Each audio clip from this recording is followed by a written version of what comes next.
Hello, everybody. Today, I'd like to make a studying stream on the concept of virtue and talk about it for a while. We have a conversation later in the day in the speaking club. We're going to discuss virtue, and this is the way how I prepare for these conversations. So I'm going to read slowly the article from Wikipedia and discuss four so-called cardinal virtues or Platonic virtues. Yeah. All right. So virtue is moral excellence. So what does it mean? Virtue is moral excellence. Well, moral, it's a differentiation of intentions, decisions, and actions between those that are distinguished as proper and those that are improper. So basically, it deals with good and bad or good and evil. So moral excellence means that you are perfect, you are perfectly good or excellent, an excellent person. So you don't make wrong choices. Whenever you are in a situation which demands the right choice, you choose the right course of actions. All right, virtue, but from Latin, so in Latin language, vir was the word for a man. And if we translate this word literally from Latin, it will sound like manness. So virtue, basically, it's an abstract representation of the best of a man. Or, we take different qualities of man's, like strength, whatever, intelligence, courage, and we make an ideal abstraction of these qualities. But anyway, let's go on. So a virtue is a trait or quality that is deemed to be morally good, and thus is valued as a foundation of principle and good moral being. So deemed to be morally good. So we have different traits, right? For example, in different cultures and in different, let's say, frameworks, we may consider such traits as, once again, courage and cowardice. So they may be both on the opposite poles, but it's not actually the case, since there's confidence and fear, right? And depending on how confident you are, how much confidence you have, you what? You may deal with certain people, and you may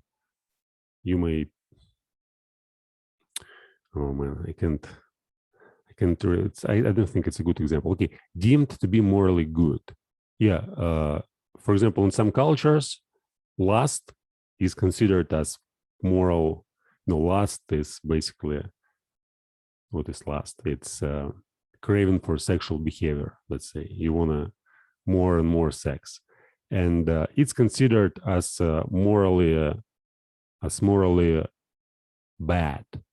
And chastity, like in Christianity, for example, it's considered as morally good. So if you abstain from sex, it's you in Christian tradition, you are gonna be a morally good person, and vice versa. If you indulge in sexual behavior, you'll be considered as a bad person. But again, it's not about people, it's about traits. So the trait is your desire, your emotions. So we take certain emotions like fear, anger, hatred,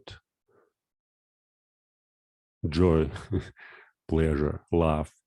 You may take two oppositions like hate and love and say hate is negative emotion, and it's basically morally bad to act on hate. So if the motive of your actions is hate, you can't be a virtuous person. And On the other hand, if your actions are based on love, if you do everything motivated by love, by this whatever love, what kind of feelings are similar to love? No, empathy, sympathy, etc. So if you're motivated by these emotions and you act upon them, you're a good person. And that's basically what virtue means. We identify a good trait and then what? And then act upon it and make principles that, for example, we identify bad traits, like again different tradition. The point is that you may say, oh, like that does it mean that hate or fear or any other negative emotions are by themselves bad? Well, in some traditions, in some cultures, it may be the case, but now we can see that it's not actually the case. So sometimes negative emotions are extremely useful, but still, maybe the problem is that it's hard to control negative emotions, whereas positive emotions are easier to control, and they lead to all sorts of bad consequences. But anyway, so you identify a trait, and then you develop this quality in yourself. So you see what people, let's say in your environment, in your culture, what people take as a positive trait, what everybody likes, and you basically develop this quality. So if everybody likes to be around with people who are kind and polite, who do not criticize each other all the time, who do not, shoot at each other. Yeah, you may be thinking about developing this trait of kindness and politeness, and maybe exactly the opposite way. So you may live in a culture where anger and hate and criticism is the only way of communication, and then you want to be good at it. That's yeah. I personally think that obviously it's a mistake to consider some traits as good or bad. So if we say that, let's say, once again, anger or hatred is by itself a negative emotion, and it's a bad emotion, and you shouldn't act upon this emotion, and you only have to act upon love, even if there's a situation when you need hate, you need to hate something or somebody to have appropriate energy to deal with it. And there are lots of, the problem with this is that it's not only about communication with people, it's also about yourself. So hate is a powerful emotion which helps you to fight with your weaknesses, with other emotions. And sometimes it's impossible to get rid of something unless you really hate it. Like, we may talk about all sorts of addictions and habits.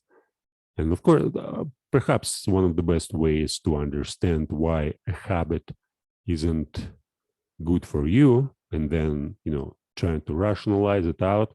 But if it can't be done, hatred is one of the best emotions to get rid of certain habit or certain activity. So you basically, let's suppose you want to quit smoking, and you think about it, you understand it perfectly, that smoking makes your life terrible, that it consumes lots of energy, you can do certain things because of smoking, and you can stop, and you spend money on buying cigarettes, and basically it makes your life a little bit more miserable than it should be. And then you see that you'd like to quit, but you can't, since you were smoking for how many, 10, 15, 20 years, or maybe 5 years. And then you may take hatred, and you may develop this strong hatred towards smoking. So whenever you smoke, you don't hate yourself, but you hate the behavior. You start developing hate towards this behavior. And then again, through you may, for example, you may write about it. You may attack this habit in yourself by paying attention and writing about this habit like every day and developing hate. It is like in writing, hate is very powerful. So you may basically put yourself in this condition of hatred towards a particular thing like smoking, and then you may write a page against smoking, against your basically against this behavior. So you think, okay, smoking, why do I smoke? What the hell is going on? I hate it. I hate like being so weak, not be able to quit smoking. I hate it. And yeah, basically you apply certain vocabulary. You don't necessarily need to use those profanity words. Just try to think as if you were a manifestation of hate, and focus your attention on this particular behavior which you want to get rid of. And then finally, it may really help. Again, maybe it like it's not the ultimate way, and I wouldn't certainly recommend to try to fight against certain addictions, starting from using hate, because of course, you might become an expert on using hate, and then this emotion will overcome your not overcome, but basically it may have certain consequences. It's like taking antibiotics. So in some sense, it's good for you. It helps you to fight a disease, but then it may have certain side effects, and these side effects sometimes even worse than a disease itself. But anyway, okay, let's go on. In other words, it is a behavior that shows high moral standards, doing what is right and avoiding what is wrong. So the point, and of course, the point is that now it's especially so profoundly misunderstood that what is right and what is wrong, like we all have different standards. And of course, if you focus on somebody who is extremely righteous, like let's say some philosophers like Kant, for example. Kant is it's a sort of manifestation of righteous behavior. And if you read Kant, you probably may get inspired by him, and you probably will learn how to be moral and how to be virtuous. But when you to discover Kant, I guess it takes maybe 20 or 30 years. I mean, if you are, let's say, 10 years old boy and you want to be virtuous and you want to establish high moral standards, it's very hard to, like, usually all your environment, again, depending, of course, where you live in, but like my environment for certainly wasn't appropriate. So I didn't have any role model for virtuous behavior, and whatever I saw, it basically was the negative role models. Don't be like that. Be like somebody else. Yeah, and then again, like in school, for example, you read literature and you read all these classic literature and guys talking about good and bad, and you don't take it seriously when you're a child, or at least again, it was my experience. So I couldn't actually listen to all these moralists who talk about good and bad and what is good and what is bad, saying that you have to obey certain laws, and you have to listen to old people, and you have to find your inner strength again in love and in some positive emotions, instead of being driven by some compulsive desires. And again, it's like all this moralization. I'm very suspicious of it in terms of, when you are 20 or 30, you may come close to understanding it, but when you are 10 years old or even earlier, and people tell you like as if they knew everything about how you should behave, what you should do, what you shouldn't do, you often it's taken as not as a good advice, but as a kind of whatever. But anyway, okay, in other words, it is a behavior that shows high moral standards, doing what is right and avoiding what is wrong. Yeah, the problem again is like what is right and what is wrong, countless opinions everywhere, and there are no facts. The biggest problem with it is that right and wrong, it's not like a law of gravity. It's it always a subject of like we may talk about it basically, and we may say that this is right, this is wrong, and it's not just about being right and wrong in a certain, there's no certain patterns which you may follow and say, oh, this is always right, this is always wrong. There are situations where you have to do like, it's the same, it's very similar situation, but in one case you have to do A, and A is good and B is bad, and in another case you have to do B, and B is good and A is bad. So you have to you have to be able to determine it on your own. You have to understand it on your own. And the problem is that if you do not pay attention, and if you don't study the, let's say, what is good and what is bad, or what is right and what is wrong. I mean, by studying, I mean, seriously, if you don't think about it on your own, if you just follow your instincts or follow your intuition, or you just follow what other people tell you, it's never, oh, maybe not never, but it's almost always misleading to think about what's right and wrong. No, the best way is just analyzing your own actions and thinking about them deeply and thinking about them before and after. So whatever you are going to do, let's say there's a conversation, I want to go and talk about virtue, and I know that I'm going to talk about virtue.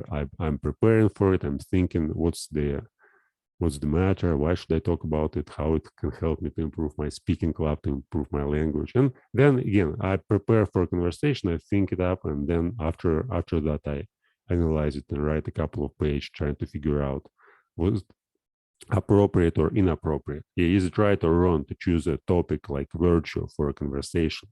And just a simple example. Of course, there are more complex examples, especially if you are in a relationship with some people, and there are always kind of situations where you have to choose what to do and what not to do. Or the opposite of virtue is vice. It's like sin, 7 sins or vices. Other examples of this notion include the concept of merit in Asian traditions, as well as the Chinese. The 4 classical cardinal virtues in Christianity are temperance, prudence, courage, and justice. Okay, we are going to now consider etymology. Wir, their word for man in Latin, refer to all of the excellent qualities of men, including physical strength, valor, valorous conduct, and moral rectitude. All right. So we have 4. And today, at today's conversation, I basically want to get back. Yeah, I basically want to talk about virtue and prepare the stage for the next 4 topics. Since after virtue, I think we'll take every topic like prudence, fortitude, temperance, and justice as a special topic for a conversation. We already discussed wisdom. It was 14 July 2019. And we discussed justice, which was the following topic, 21 July 2019, 2 years ago. And perhaps it's a time to repeat it once again, since we didn't discuss, and we discussed courage. It was 7th March of this year, half a year ago. And temperance, yeah, we didn't talk about temperance at all. Well, I remember I had a conversation about discipline, but it was a long time ago. It was 2017. Yeah, and I barely remember what was going on there. And it was it was again 4 years ago. Now it's time to repeat all of this. So we'll take prudence, fortitude, temperance, and justice as separate topics for conversations. And it's 11th September prudence, 18th September fortitude.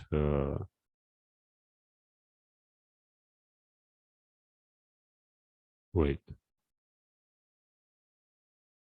11th September prudence, 18th September fortitude, 25th September temperance, and 2nd October justice.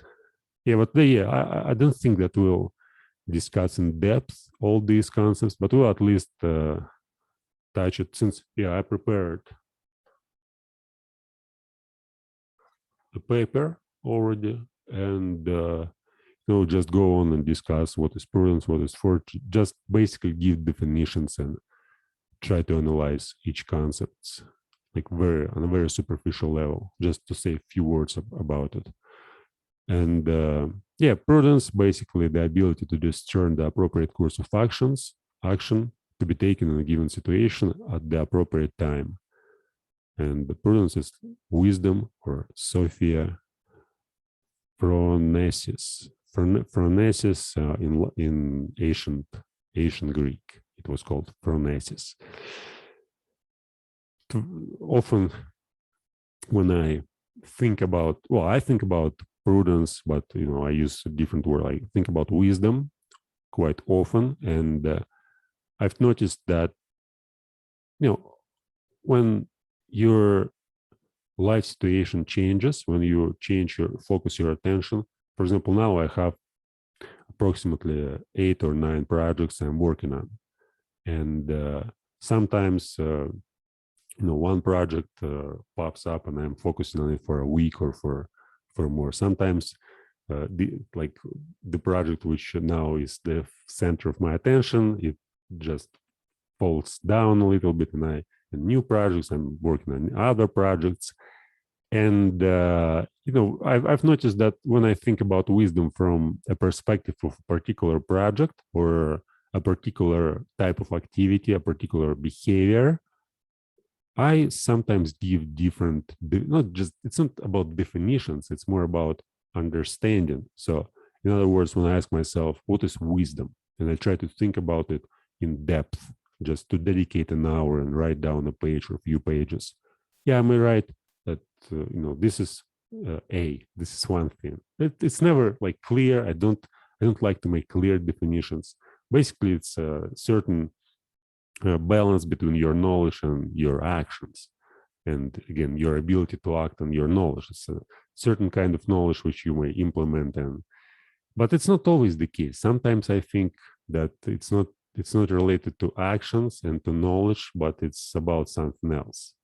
It's about attention, for example, how much time you dedicate to every activity, and how much time you think about something. So since there are endless things which we may think about in our lives, wisdom may be like devoting a certain amount of attention to certain things, and not think, for example, you may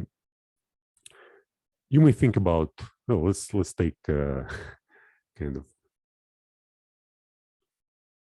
an not an ultimate. Today I don't have particular adjectives here to describe things clearly. Okay, so let's think about death, right? So we are all mortal creatures, and we're going to die.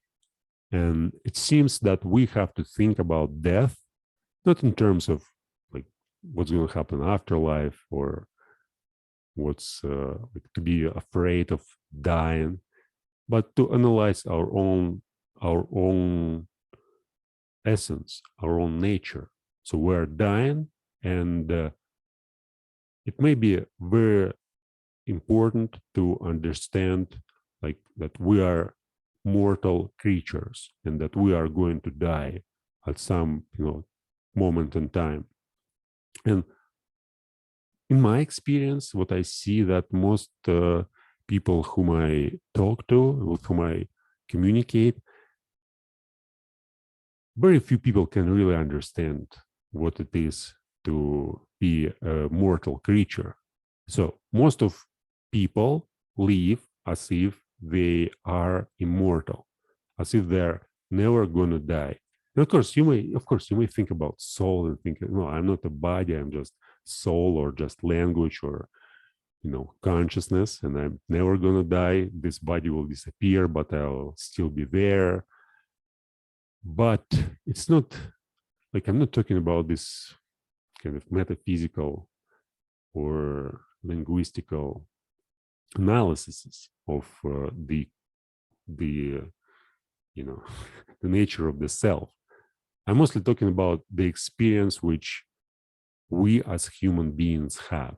We know that we are born at some particular moment, and then we die, and it's a limitless time. It's a limited time. So as human beings, of course, we may be as souls and as pure consciousness. We may be endless and eternal. Doesn't matter. The point is that as human beings, as a part of a society, as a part of this culture, and whatever is going on Earth, we are mortal creatures, and we are going to die. And when you understand it, it seems that it shifts your behavior. So you like to behave like a mortal creature and to behave like an immortal creature.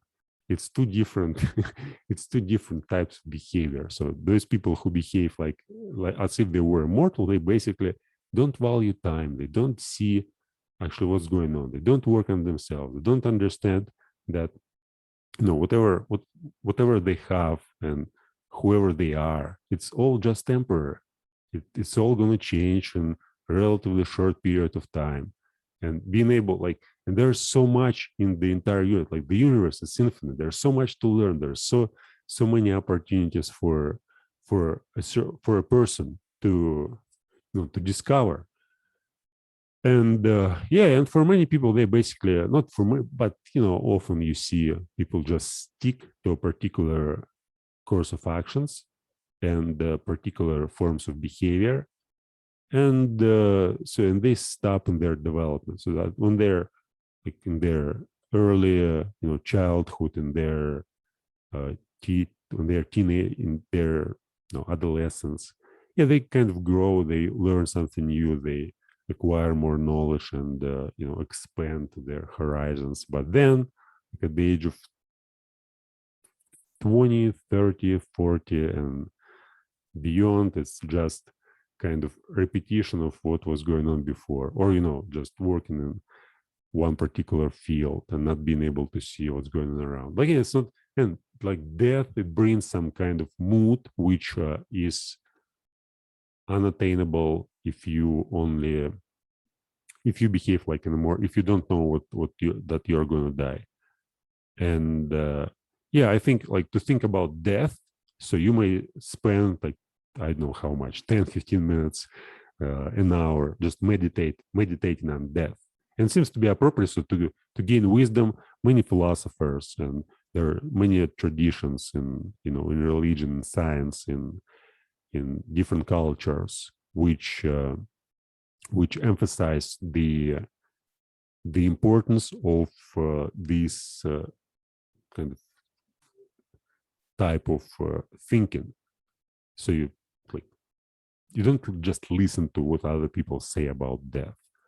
You take it as you imagine what it means to die, and what it means to be a mortal human being. And then you think about it on your own. So basically you see what your language, what your consciousness puts in front of you when you choose to focus your attention on this particular topic. And some people avoid thinking about death, and that's okay. Probably it's like a coping mechanism. But for me, for example, I think it's important to think about death. And once again, it's not in terms of, oh, it's terrible, I'm going to die. And you basically are overwhelmed by this. No, it's more like it's a pleasant thought. So you think death is like, it's meaningful. It has, I was writing some poetry in Russian on death, and it was one of the deepest subjects which I tried to investigate. And most of my meditations were dedicated to thinking about death. And I even, at some moment, I even thought that philosophy itself is nothing else but a study of death. So basically, and there are some cultures like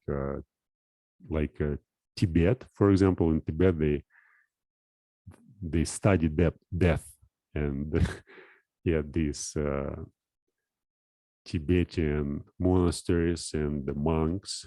So this is like, as we study, for example, matter in science, or as we study living organisms, or whatever, biology, physiology, chemistry, math. So in Tibetan culture, they study death in the same way. But again, like, I don't think that it's like you can't really do serious study on it, but still, like, thinking about death is very important. I digressed a little bit, but so you get the idea. When to be wise means to give appropriate attention, and you shouldn't think too much about like, for example, in case of death, you don't need to think about it all the time. You just have to pay attention, as well as you have to pay attention to health, to your social environment, to your thoughts, to your feelings, to the information which you get from all sources. All right, so prudence, fortitude, also termed courage, forbearance, strength, endurance, and the ability to confront fear, uncertainty, and intimidation.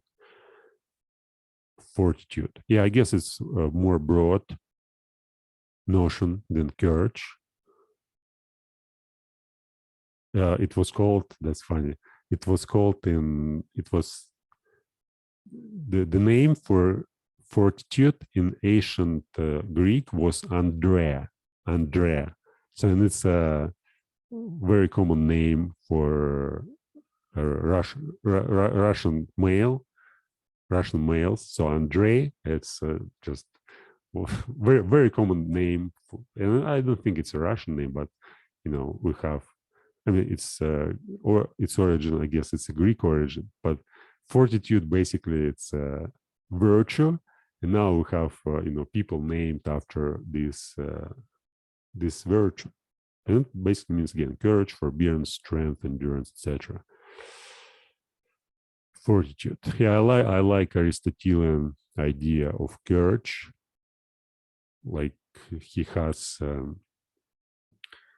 for him, any virtue is the mean between two extreme poles. So the first, like, courage, it's basically the mean between the excess of confidence and the deficiency of fear, like, or deficiency of confidence. So we have confidence, and the excess of confidence, it's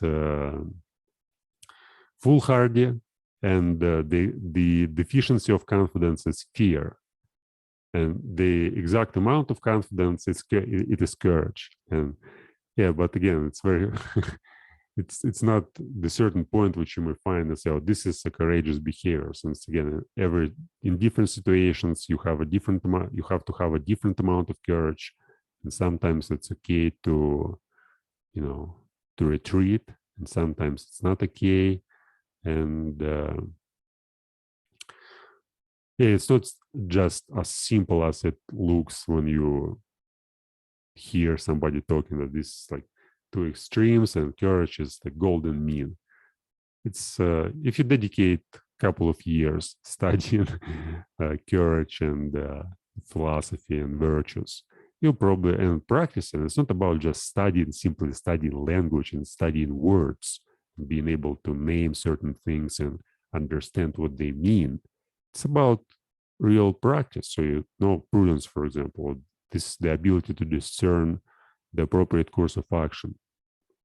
And so you may practice it by paying attention to all actions which you have to undertake in the particular situations, and then you analyze these actions. And then next time, if you see that you wasn't wise, that something that you did wasn't wise, you basically, this is a good pattern, like it probably often repeats in my life, so next time let's be wise and avoid doing certain things.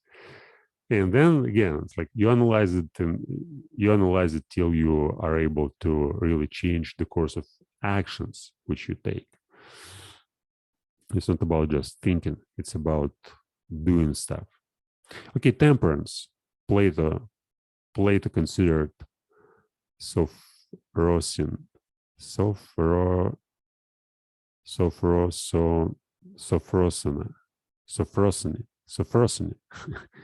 hard to pronounce. Sophrosyne. Plato considered it as to be the most important virtue. It may be translated as sound-mindedness, but basically it's you moderate your passions, your emotions. Yeah, the practice of self-control, abstention, discernment, and moderation, temper, and the appetition. Appetition is basically desires, right? Yeah, so you learn to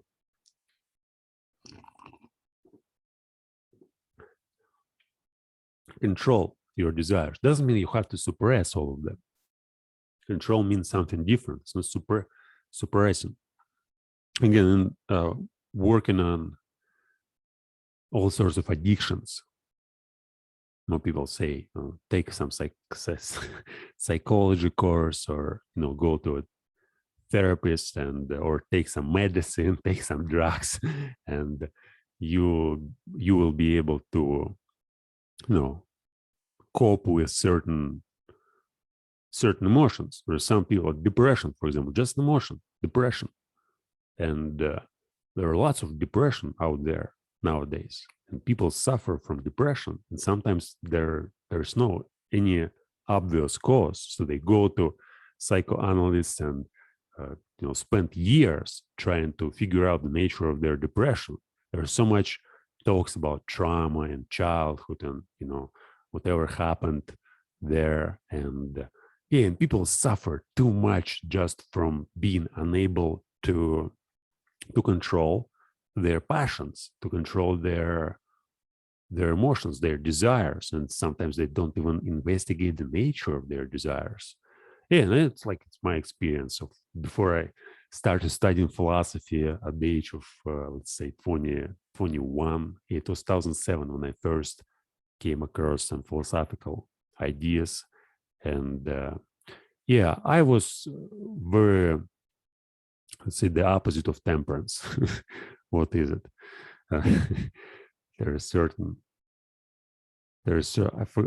It's against some ancient word, but essentially you can't control anything. And that was there are certain things, let's say, which must be done first, and then when they are done, you may go and play video games, or do something that you like to do. And but I'm digressed. When we talk about depression, it's more like this. Temperance is basically a virtue, and I think, for me, it seems that I developed it to an extraordinarily high level. So I don't. Well, there are suppression, of course, involved. It's not just through analyzing and understanding the dynamics of my desires and emotions. But yeah, I think I was working on temperance for 14 years. I wouldn't say that like I recognized it until 2011 when I started writing on a daily basis. But before still, like the first time when I realized that, you know, I have certain things which I don't like in myself, like smoking. Again, it was 2007. Why I say 2007? Since 2007, it was the year when I quit smoking, or when I made the first successful attempt to quit smoking, and I didn't smoke for 8 months. It was since July 2007, since the first July till May 6 or something. When I get back to smoking, but again, after a month, I like uh, quit smoking again, and there was a long fight with it. And only at 2015, I finally overcame this habit totally. So I mean, like for the last 6 years, I haven't smoked, and these years of fight, it's basically was my way of developing temperance, controlling my mind. And it wasn't only about smoking, it was about video games and drinking and doing certain types of behavior, like jerking off, for example, and watching porn. So there were lots of things which I didn't like in myself. And temperance, basically, I developed temperance through consistent daily writing. I took this energy, which I wasted on behaviors which I didn't like, and I focused it on daily writing. And I was thinking, like, I wrote at least one page, and it was kind of my personal war with myself. And it took, like, to overcome smoking, once again, it took uh, 7 years. For me, it's like 7 years war. And when I eventually won, it was, wow, this was so amazing. But again, temperance, it's not only about fighting your negative habits. It's also about, like, for me now, it's I'm in a different, let's say, environment, like in terms of my psychological environment, let's say.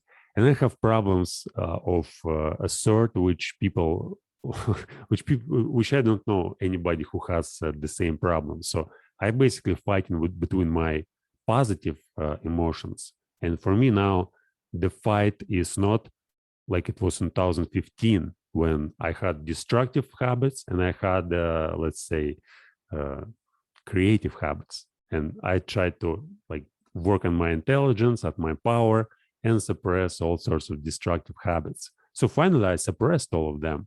But later, it turned out that my intelligence started fighting against my, let's say, what? It's very hard to determine what. But yeah, I had two courses, like the first, like two courses of actions. So the first was like working on my body and developing my health, developing my strength, like doing many exercises, dedicating like 3, 4, 5 hours a day at that time, 2015, 14, 13, even more than 4 or 5 hours, but like dedicating a lot of time to work to the work on my body. But then when I overcame all negative habits, it turned out that I start, like, my intelligence basically got crazy and started, attacking all sorts of behaviors which weren't suited to its own development. So basically now it's fight between, I fight, like, I have an inner fight between behaviors which are focused on developing intelligence or strength. So in basically my entire days, I'm trying to do something to improve my health, to improve my, power, to do certain physical exercises. But my inner desires, they, like, I guess 90% of my thinking is focused on something something creative. So I'm thinking always about, some book or some, whatever I listened to, whatever I read, whatever I'm going to discuss, whatever I'm going to write about. And it's very hard. And I can't now, well, I can control it, since I still try to maintain at least 2-3 hours a day, like for physical exercises, to go for a walk, to do gymnastics, to do meditation, to do special exercises, to do push-ups, to do squats, to do all sorts, like to go to the forest, to run.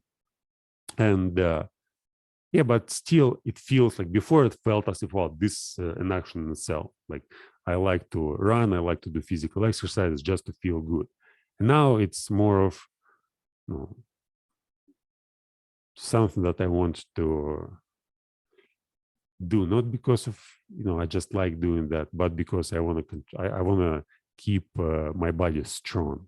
And it also helps me to improve my intelligence as well. But again, the point is that it's like, from an intelligent, from the perspective of my, let's say, if I would take certain types of behaviors, or not even just be traits, let's say intelligence is a trait, and physical strength is another trait. And now my intelligence tries to suppress strength, and it's a problem for me. And it's even hard to describe what exactly, like how I'm, like this activity, for example, recording a study stream. Yeah, it's something that I enjoy doing, and I would probably do it all the time, like for 5-10 hours every day. But I see that, if I do it for 5-10 hours every day, I basically lose so much energy and so much, it's not appropriate. I can't do that, since in a year I'll be done. It takes so much energy to do these study streams, especially assuming that I'm not publishing like my best. I don't work on every thing I publish for a certain amount of time to present some, like for example, I may take the concept of virtue, and I may study it for a week, and at the end of the week I may summarize, like I've actually already done, like summarize certain points which I've studied. And then after doing that, I may record a 5-minute video or 10-minute video where I'll explain briefly in details everything, like what I've learned, and to make a video for somebody else and say, look, this is something I want to share, my knowledge, wisdom, whatever. Just watch my videos. And in this case, probably it will be much easier. But what I'm doing now, I'm trying to be authentic, and I'm learning how to just communicate with, let's say, an artificial intelligence, and be authentic all the time. Not to pretend that, oh, look how smart I am, look how much I've learned during this week, and how clearly I can explain it. Of course, I can do all of this, and I've done it many times, but it's not what I really want. I want to be, like, let's say, excellent all the time. So whenever I turn on the camera, I want to be clear all the time. So whenever I want to talk about something, I don't need to study it before. I may show you the way how I study. And this is like what I'm really like to do. But the point is, again, it takes so much energy, since I'm aware that I'm basically making fool of myself here. And this is fun, since I show the worst side of myself, but I save the best side for myself. So many people do exactly the opposite. So they try to present themselves from the good side. They try to, pose as if they are smart, they're wise, they're intelligent. They prepare special speeches, and they show, like, they upload on the internet only the best versions of themselves. Let's say they prepare a video, and they work on this video for an entire day, for 10-minute video. And then, like, they correct everything, whatever they say, or like, or, any fillers, they try to cut it and get rid of it. and then they look at themselves and they see like how smart they are just in these 10 minutes, but they stay with themselves for the rest of the day, and what's going on in their mind and their thinking, it's exactly like this. You may suffer from that since you try to present yourself as the as a good person, but you know exactly that you are not as good when you are in your daily routine, when you're thinking, when you're doing certain actions, or when you're talking to people. You're not as good as you try to show, as you try to present yourself in the internet.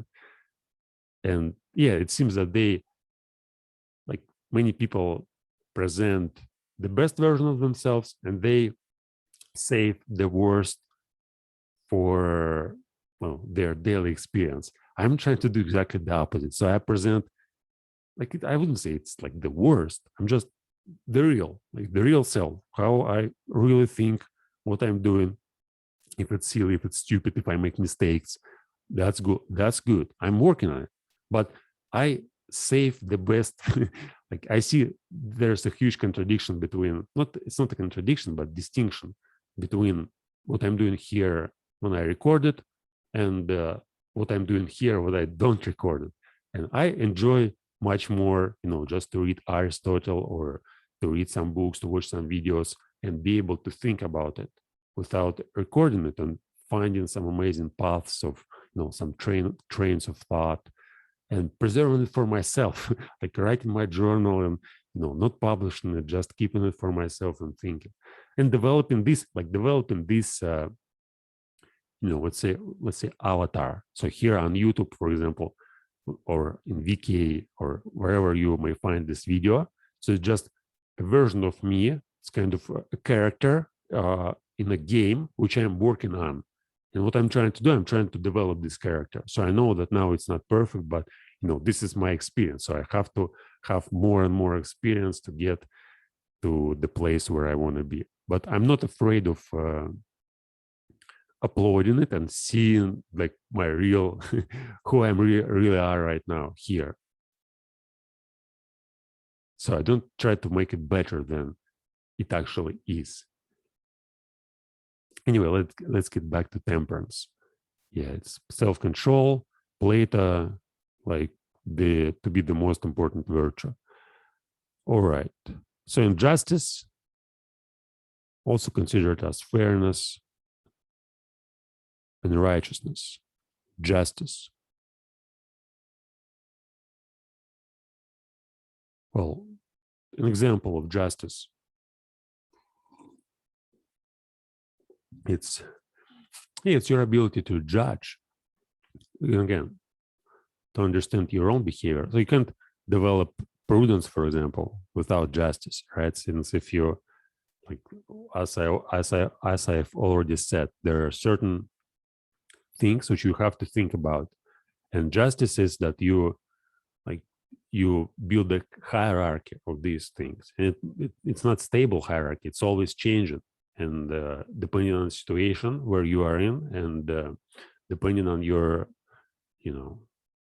energy level, and your environment. It's so you have to have justice to be able to understand to what things you have to pay attention more, to what things you have to pay attention less. And again, it's about people. So there are some people with whom to be just means to be rude and impolite, and some people with whom to be just means exactly the opposite. And to figure that out, like, justice is one of the most important also, like, virtues. Yeah.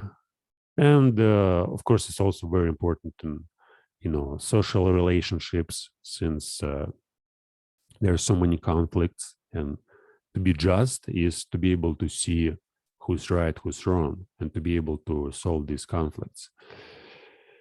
Okay, there are like 4 virtues. Aristotelian virtue. Yeah, I don't think that I have time to talk about Aristotelian virtue here. And yeah, I'd like to discuss Aristotelian virtue, Epicurean virtue, Pyrrhonist virtue, which is suspension of judgment, and Sextus Empiricus. I worked on skepticism this summer, but the first time it was 2015, like exactly when I quit smoking this year, when I discovered Sextus Empiricus, and he basically transformed my understanding of philosophy totally.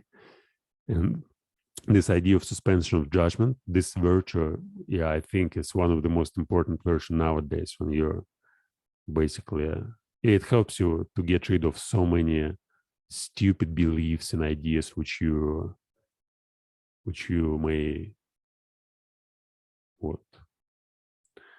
may acquire during your upbringing and during the first stage of your life.